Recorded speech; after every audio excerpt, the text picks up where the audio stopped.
Magandang hapon mga kabay. So ayan mga kabay, 39110 pa rin, letter B. Ito po yung pangalawa dun sa nirepair kong dito 5811. Yan. So ito mga kabay, gumagana dito. Pero wala po siyang mahina po yung hammer mga kabay. Yan. Tapos medyo maingay din. So titingnan natin mga kabay kung anong sira. Kaya tara, samahan nyo ako. So ayan mga kabay, nakalas ko na po. Yeah, ayan. Nakalas ko na po yung mga tornilyo.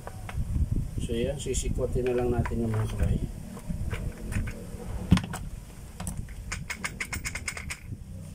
Ayan.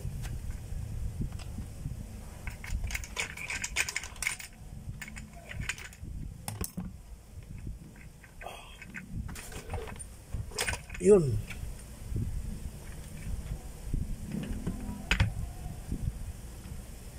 Ayan. Dito mga kabay. Ayan pala. Palasin din natin para malaman natin kung ano ang sira. Meron pa. Yun. Kalas lahat mga kabay para alam natin kung anong sira. Ayan.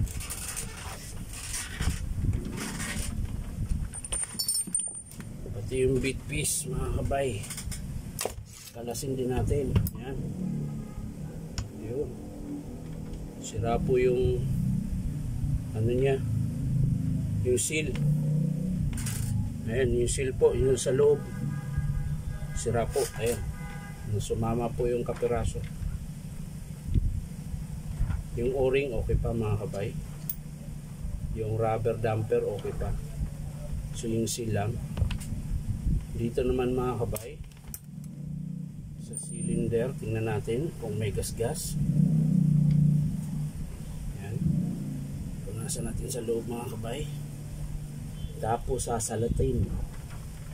Ayun mga kabay, wala. Makinis. Subo pa.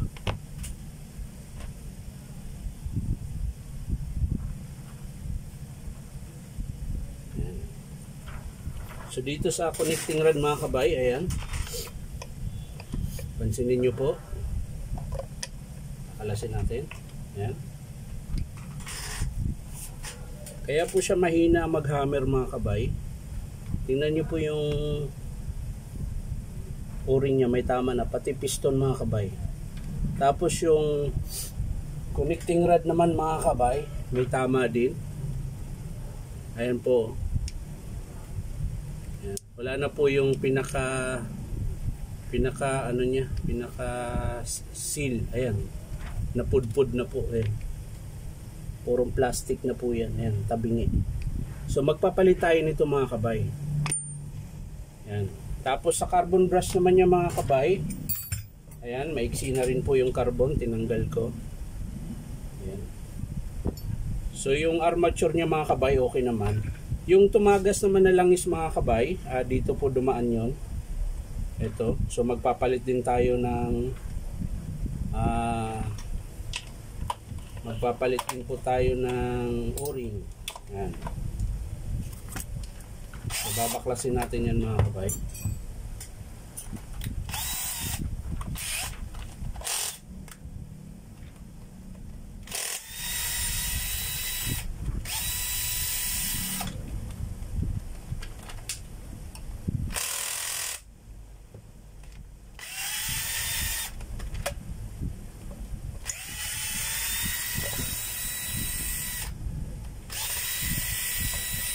So ayan mga kabay, palas na natin pinakatakip niya.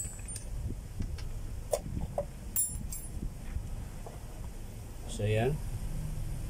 Ayan mga kabay, dito po dumaan yung langis. So sira na po yung o-ring niya or seal. Ayan. So magpapalit din tayo niyan mga kabay.